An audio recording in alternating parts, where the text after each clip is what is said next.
Tommy, I'm very happy to have you with us at the Anglos in the Wind office. Thank you very much My pleasure, Harry, for coming. being here. And, Tommy Smith from Melbourne, and we're very happy to have Mr. Tommy Smith here with all of us at the Anglos in the Wind office. Okay, Tommy, I just wanted to find out from you. Yep. You know, where you were born, where you studied, and something about yourself. The initial years. Can you tell us something about your initial years in Madras? Well, I was born here in Nambai nursing home, Madras.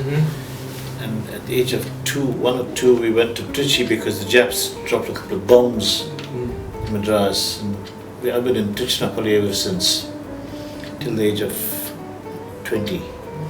And I studied in Campion, grew up in Trichy, used to go attend all the functions, whatever functions there were. And that's where I actually came from. So, but when you were in Campion school, were you drawn to music at that point of time, or it came a little later? No, very much into it. When I was about 8 years old, I sort of got a ukulele. I used to strum the ukulele and sing some of George Formby's songs on the wall, and all the Indian guys used to clap for me, my neighbors. And when I was about 14, a gentleman was throwing away a mandolin, old banjo mandolin.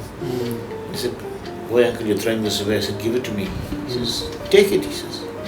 So I took it, went to the butcher's, cut a parchment, put the skin over it, got some nuts and bolts and tightened it up, got a toothbrush handle, cut a couple of grooves, electric wire, different thick gauges, and put the strings on.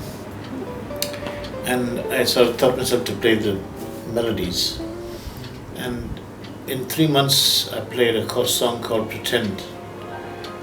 And I went to the contest, the Trichy Institute. The Railway Institute, Trichinopalli. Trichinopalli.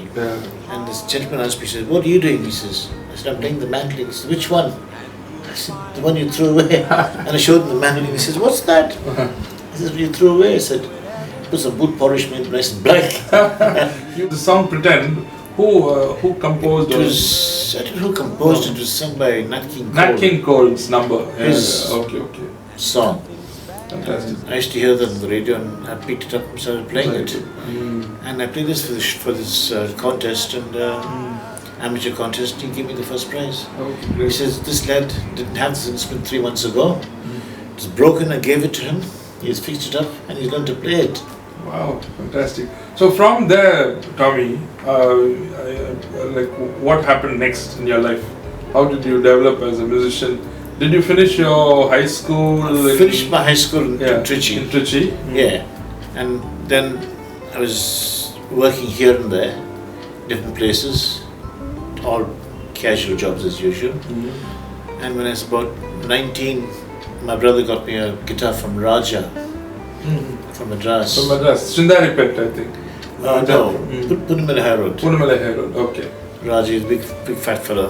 And he used to manufacture these guitars in those days. Yeah, he's a manufacturer of guitars, and I got one of his guitars. My neighbor was Carlton Kitto. Oh wow, okay. At first, I was upstairs, right upstairs, and he was downstairs. Which part of Madras this was in those days? This is Trichy. Oh, Trichy. He was your neighbor in Trichy. Yeah. So you knew Carlton Kitto from Trichy? Yeah, we were at school for a couple of years. Okay. It's from the age of 15 till about 20. So you must be keeping in touch with Carlton. Oh yeah, I still do keep in touch with him. Yeah. We have pretty good friends. Very good, very good. And his younger brother Brian, who's a good friend of mine, but he's in Melbourne. I hardly have time to see him. I'm so busy. Right. They got the housework, got grandson coming over, playing out, doing this, doing that, the usual thing. But Carlton, I phone him from Melbourne. I have a chat with him quite often. He's in Calcutta proper. He's in Cal proper. So let's backtrack a bit. Now you're talking about this gentleman who used to make those guitars. Yeah. So your brother bought you a guitar from this chap Raja for 70 rupees, 70, 80 rupees paid for it.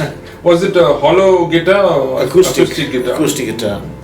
So and with that, what happened next in your life? I started learning. Borrowed a tutor, a friend of mine, and I copied it overnight. 240 pages. Okay.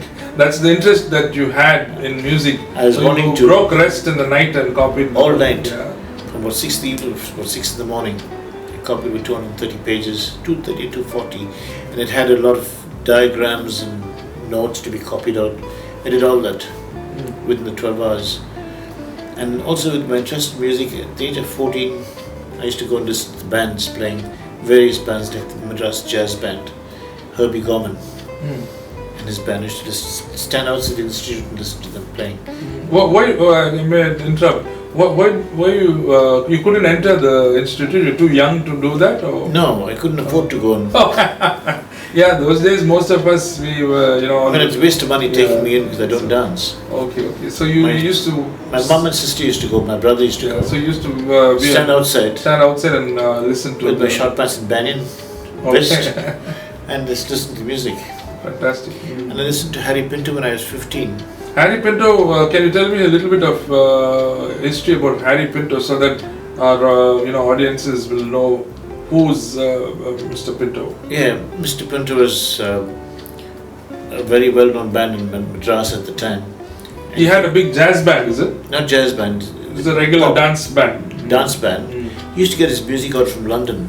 He used to work for the British Embassy. We had one crooner was, I think her name was Leanne. It was his girlfriend at the time. Leanne Smith, is it? Yeah, Leanne, my name's like Smith. Okay. And this is how I came to meet Harry years later. I was working in Beswara. I came out to Madras for 3 months training. I was staying in Pudapet, First Street, with Mrs. Smith. His name is Banu Smith. He brought out his guitar and started playing. I said, I play guitar as well. I played a few things. She said, I've got my son-in-law lives around the corner. He says, he's friendly with my daughter.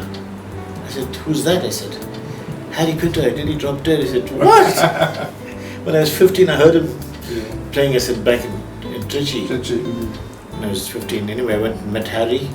And at the time, Shad Bronkis was going away to Calcutta. Wow. So I took over from Harry said, can you read? I said, yes. So he put the charts in front of me and I started playing straight away. He said, can you play with me? I said, yes. Then Shad went away, so I took over Shad's place. Was it mandatory that the musician should know how to read or write music, or it was okay just to listen to the songs and play without knowing actual the reading of the notations? In those days it was all reading. You had to read. Yeah, not like now No. you can get away with it. No, they call it kadari. Well, yeah, for people who Played by ear.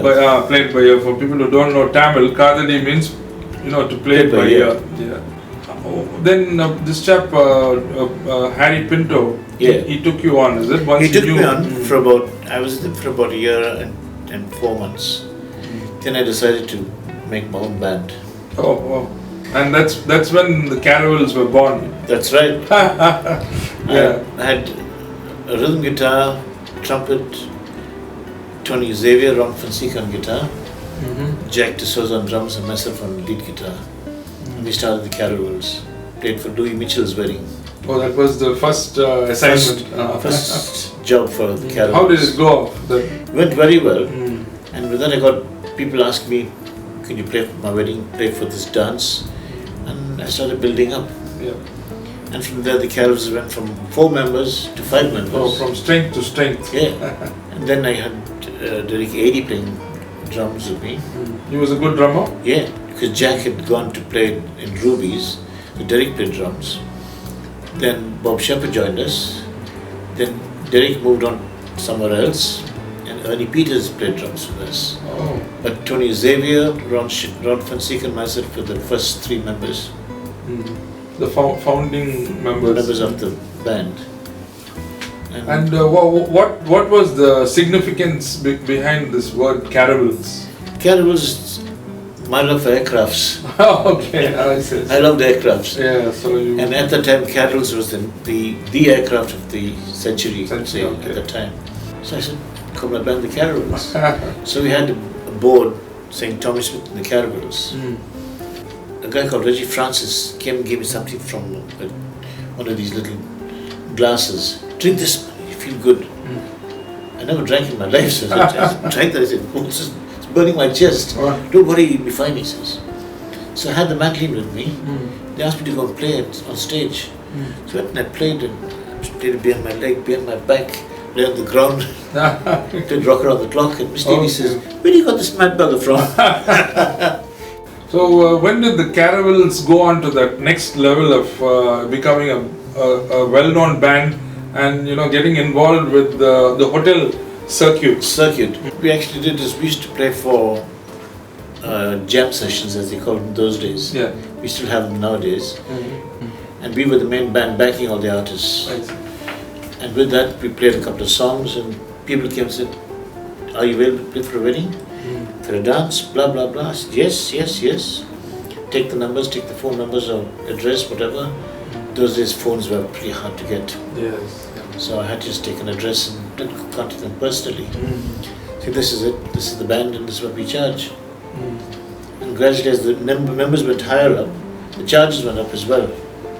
If we were lucky, we used to do about 2 or 3 a week. Gigs. Fantastic. We used to play for Mary Clubwalla in Island Ground, Gymkhana Club, Adia Boat Club. So then, these are all the top, outlets in those days. That's right. And you guys really performed very well, I suppose. We were there performing pretty well. And there must have been a lot of other competition also. There was. Like other good Anglo-Indian bands. There was a group called the Tremolos. Yes. They were there. Then we had Billy Manuel and his band. Right. Jazz band. So there must have been a lot of hard work for a band leader in those days. Very hard work. And you were only 23, you say. That means you had so much of passion for music. My passion was music all the time. So to continue with your work and also have such a good band and command respect in those days. That's the Caravels were a very famous band in those days. Yeah. So Tommy, just tell us something about what happened in your life, your personal life. When did you meet your wife Bertha? I met her when I was 22, when I came in from Vijayawada. And our uncle was my rhythm guitarist.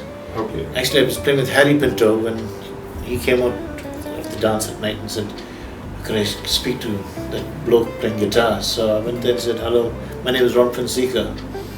I got a nice guitar, I'd like to come and play it. I said, I'd love to. He took me straight to the hotel, gave me something to eat. So he used my guitar and I used his half-tone guitar and we started playing a little bit. Jamming in. So I said, why did you learn? I'll teach you chords. I taught him a few chords and with that he says, he became my rhythm guitarist. Wow. At 23 we went to a place called Tirunelveli. Tirunelveli. Yeah, Tirunelveli. We went there and played for a concert. Just the two of us. They had a choir, a guy called Cooling Raj from Trichy, and the two of us playing two guitars. And the choir sang first, they clapped. These Cooling played second, they clapped. We played third, they wouldn't stop clapping. They never heard a guitar, we played it. And the choir came back, they booed the choir. Then Cooling came, they booed Cooling out. And we played for the rest of the night, just two guitars. Yeah. And some German people, there's a couple of French people there. So your name, Tommy Smith, is always associated with the song Guitar Boogie. When did that happen, Tommy? That happened in 62, 63. So you became attached to this number and you played it so well. I heard it on 78 about 4 or 5 times. I heard it and I picked it up in the melody and kept it in my head. So I'm practicing every day. Who was the original composer of Arthur Guitar Boogie Smith? My namesake. Oh, so yes, a lot of people think that it's synonymous, that they associate you with the original. One thing is Tommy used Arthur. In fact, when I was playing in Perumal Hall a couple of years ago, back in 63, 64, half the hall would be standing just watching me playing. Wow, they stopped dancing. Stop dancing, just watching me. The latter half would be dancing in the back. Great. They just stand and watch me. Harry had his show on the first week of May. They had 4 couples. The following week was the show I played with Clary Rod, and they said that I was playing with Clary Rod. And the hall was packed. couldn't get tickets. I mean, by that time your reputation had really grown. Yeah, with my Boogie, I was playing it with Harry, Uh-huh. and it sort of went up. People knew who I was at the time, so it gave me a bit of a pat in the back. Definitely. So how many years did you play at the Connemara Hotel with Caravans? Connemara wasn't Caravans. Caravans had just finished on I the see. Connemara. Okay. And Connemara was called the Jades. The Jades. Yeah, it was Lance Abel playing guitar, bass and rhythm. I was playing lead, Bob Shepherd on alto sax, and Joe Menezes on drums. 4 of us. So the Jades were also a popular band at that point. Very popular. We were playing a lot of way or jazz. Yes. Now we were the first band in India actually who played Blue Round on the Turk Oh. at that time, Yeah. 69, 70. The only band to play that. And had musicians coming up from Kerala, Delhi. You know, Uncle Frank used to come and say, "How the hell do you guys play that?" That's a typical jazz. Yeah, it's a piano part. Piano, sax and drums, Yes. and bass. So Lance used to play the bass line and a bit of this and that, and I used to play the harmony parts with Bob. Right. He played the lead. I played double note harmonies with him to fill the full song. Right. And it sounded like a 5-piece band. Okay. So in your time in India, Yeah. before you could migrate to Australia, you must have travelled around a lot. Or did you go No, to I Bangalore? was offered to go to Kerala, I didn't You take didn't it. take it. Because I had my railway job. I said no. Right, right. Bird in hands but two in the bush. Exactly. So I said, I've got a job, I don't want to go then. Because people went to Kerala and after 2 years, contract's over, they come back here, nothing. Yeah, so Yeah. Tommy, at last you got your visas and your bags were packed and Yes, everything. So ready you to moved. go. You moved. Yeah. Which city of Australia did you target or landed up in? First went to Sydney, my sister was living there. And I stayed with her for about 6 months. I got married in my sister's house. Then I moved to my own place in Darling Street in Sydney. Right. But at that point of time, were you employed or you wanted to? When I went there, I was looking for a job. It was pretty hard because winter time. And I met a friend of mine called Ralph Dillon, and he says, "Go and see Mr. McCord. He's an ex-army captain, British army captain.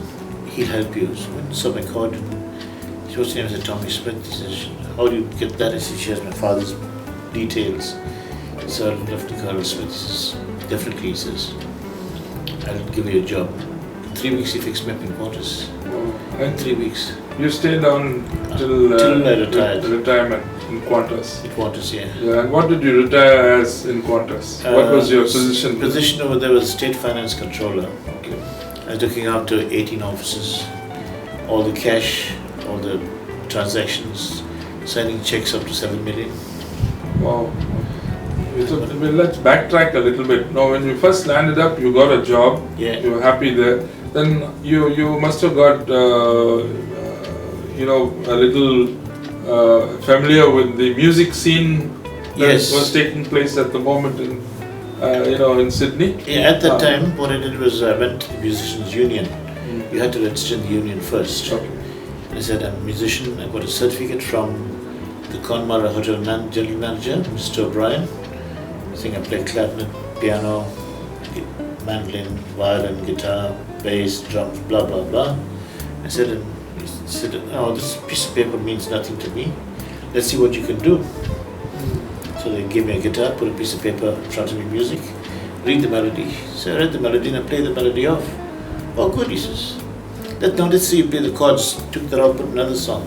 Play the chords for this song. So I played the chords. "Very good," he says. I said, "Hang on a minute." I started playing the chords and the melody together. He looked at me, he says, "Would you like to work with us?" "I'd love to," I said. Very first booking was to Baxilla Black. 4 concerts, Thursday, Friday, Saturday, Sunday. Wow. So you never really missed your music, even though No. you moved from India to And Australia. at the time I was hot in reading. And I've lost my reading because you got to practice it every day. You got to practice reading. Yeah. I lost my reading now, but at the time I could read first sight anything. I could read chords now, but not melody. Melody is different to chords. Oh. And then I backed Frankie Ifield, John Rawls, a few of the big artists. So you basically worked with Aussies. All Aussies, all the time. You never looked at working with the Anglo-Indian musicians at that point of time? No. In fact, I've never worked with Anglo musicians. Even till now, okay. Except one group we had in Melbourne called New Heritage, where Joe Menezes, Monty Stevens, Bob Shepherd, myself, and a trumpeter called Dallas Achilles. He's the guys on my DVD. Right. Yeah. So then, while connected with Qantas, you were still continuing your passion, and you also had a parallel profession in music. Yeah. And so, after you retired from Qantas, what happened then? Where did you move from Sydney? Did you move to Melbourne, or? I moved from Sydney to Melbourne with Qantas. And once you reached Melbourne and settled there, yeah. How did you contact the local Aussie musicians to get back into your, as a musician? I contacted one bloke through a friend of mine called Terry Rodriguez. He had a fellow Billy Gale, wanted a guitarist, so he got in touch with me and I played with him for 2 years in the King's Cross. Sunday night, Monday night, Tuesday night, 7:30 to 1 o'clock. And I used to get home at 2, and he used to drive me. I had no car, couldn't afford a car then, just in the country. And he used to drive me back, get home at 2, get out of bed at 6, go work overtime in Qantas, come back at 6:15, leave at 6:30. To get there by 7:30 to park the car and start playing. 3 nights on the run. 4 hours sleep, 3 hours sleep. Then Wednesday was off for me. Thursday, Friday, Saturday with another band. And Saturday overtime. Tommy, it never struck you to start your own band in Melbourne after you retired? I did have, not after I retired, but before I retired I had a group going. I see. I said with Bob. Shepherd. Bob Shepherd, Joe Menezes, Monty Stevens, Dallas Achilles and myself, called New Heritage. Right. We were a good band, but there's a lot of imbalance in sound. The rhythm section was higher than the leads. Okay. So we just called it quits. That's it. Now, can you give me a comparison between our the music scene in Madras when you left and the music scene in Australia when you landed up there? I mean, how different was it? Madras, I was busy with Conmara 6 nights a week, and Saturday and Sunday, lunch music. When I went there, it was only first no music at all, till I met this boy 3 nights a week, and then I met the other guy, and I had 3 nights a week with him as well. So I was doing 6 nights a week playing, plus 3 nights overtime, Saturday overtime. I was busy, didn't have time to move. Did you miss India very much, the music scene and your friends and the musician friends in India? What I missed mainly, whenever I went down any street here in Madras, hello Tommy, how are you? Hello Tommy. Yeah, that you would have missed, I'm sure. Come, let's have a cup of tea. Yeah. Let's have a cup of coffee. But nothing like that in Australia. Don't know anyone. Okay. We're just walking blank. Not a soul there, Not a soul, yeah. It's a sad thing. Yeah. But now, after being so many years, I'm with these Aussie boys now. So I've been with them for 14 years now. Wow. The Aussie band. 15 years. 15 years. This year makes 15. But I'm sure you have your fans now. Yeah. I mean, over a period of time. They're decent people. And when I had my leg reconstructed, they came and carried my gear. Now they carry my gear. Yeah. Give me a hand. And they give me sandwiches for during the show. Biscuits, cheese. Give me a glass of wine. I take a bottle sometimes. They bring a bottle sometimes. We try to share that. Okay, it's more like a family. But yeah, they're very decent blokes. Very decent Aussies. Very, very decent. And very talented musicians as well. Talented. And one more question is that, see, some of our young musicians, they want to only play music and earn a living. Yeah. But I think you as a senior musician or guitarist, you have worked and you have played. Yes, So sir. you worked and you earned your bread, and you looked after your family, and your passion, that is music, you took it in the evening times and you played. So do you think that that has worked for you? Sometimes we'll be playing at big places, we'll be in hotels. Sometimes we'll be staying in caravan parks, small towns. And I can look after you, but not your wife and your son. I went back home and I thought over it, and I said, what's going to happen if I go away? Family will be left alone, Bertha will be left alone. Graham grew up not knowing who was his father, and miss out on family life. I said, I got Qantas here on the other hand, with a bird hand in the hands but through the bush, and I got my super. So after 30 years, I'll be able to get some money. So I phoned and told him, look here, Slim, I said, I can't do it. I've got a family, I'm sticking to my family.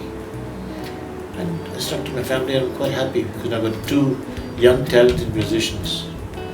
My big son's a fabulous guitarist, very fast. His name is Graham. Graham. Fabulous, fast guitarist, a nice kid, well behaved, they don't drink, they don't smoke, no bad vices, because I was there to look after them. Yeah. And the little chap plays plays bass and drums. He just once in a while have a small drink, but that's about it. And he'll ask me, Dad, can I have a small drink? Yeah, have a drink. Doesn't matter. So they are both chips of the old block. And the third chip is coming up now. He's only 4 years old. Oh, really? Your grandson? Oh, wow. He dances like. That is Graham's son. He loves music. Yeah. You just put music all day and he's there. His ears are open and his eyes are open and he's watching. Oh. Loves music. And now, Tommy, I need to know from you as a senior musician, what's your advice for young Anglo-Indian musicians who want to come up in this field of music as a guitarist? As a guitarist, the best thing for them to do is to listen to a lot of music. Even up to now, I listen every day. I get out of bed every morning and practice 2 hours. If I play out the previous night, I get up and practice 2 hours. Only scales, not playing songs. Only scales and chords. When you get your fingers to move, and you got 4 frets, 4 fingers for each fret. That's it. You can't go jump from here to there just like that. You do it all within 4. And another area which we never covered in our conversation is that you played for the Tamil cinema background score with a lot of very talented music directors. Can you expand on this, please? Yes, I was the permanent guitarist for MS Vishwanathan for years together. Another Mr. Kumar. I can't remember, it was another. Mr. Vishwanathan and Ramamurthy. No, Ramamurthy wasn't there. Was not at that time. Oh, he was not yet. Kumar, and there was Veda. Veda. And a few others. So they were all the top, the leading music directors at that time. At that time. Yeah. So Veda was with doing Telugu movies. In Kannada movies Also. And Kumar was doing Tamil. And I think that time Madras was the hub for studios. That's right. I used to do Hindi movies as well coming across here in Germany. R.D. Burman and all that? No, you never worked with R.D. No. Burman. I know there's a couple of people came in from Bombay to do some recording here in Gemini Studio. I did a whole day with them. Right. And also Edar Nishal with Nagesh and South Janaki. I did the whole background for the movie, playing guitar boogie there as well. Oh, I see. Must see that movie then. Wow. And I went to Bombay with them for 3 weeks. I played out here at Broadway, there's a place there where Tony Brent sang. Tony Brent, yeah, he came down He many sang years ago. one of the places over there, and I played there with them. Georgetown, I think. Yeah, and they used to call it the Kacheri. Kacheri, yeah. Kacheri, but that's a concert. Concert hall. Yeah, and I did a lot with Saka and Nagesh. Tommy, I just want to know something from you. you left in India many years ago. Which year was it? 73. In 73. From 73 till now, I've been noticing you've been back almost every year to India. What draws you back here? I mean, you're living in such a beautiful country like Australia. Yeah. But every year you and Bertha come over here and you enjoy your stay here. Yeah, we do. Tell me, I mean, what's that all about? The first reason is this. My big son is born on the 8th of September, Our Lady Vanagari's feast. So we made a promise we'd come to see Our Lady Vanagari whenever we can. And from 75 onwards, we've been coming every year. In fact, a couple of years we've been coming twice, going there. And with that we come here and we come and see friendly faces. We love the food. We got a bit of things that people don't like. We get along with it. I say when you're in Rome, do as the Romans do. Yes. So I believe in that. Just carry on, regardless. Yeah. As long as you're having a good time, meeting friends, and going to the church. This year I went to Bangalore, went to Goa. It was pretty good. I see. Different. Very good. So, and I hope to see you even in the future coming Yeah, every year. I'll come every year, don't have to worry. Anyway, Long Qantas is there, me coming every year. Thanks a lot, Tommy. Thank you for joining us at Anglos in the Wind. Thanks, Thank you Harry. very much Pleasure. indeed. God bless you and your family. Same to you, Harry.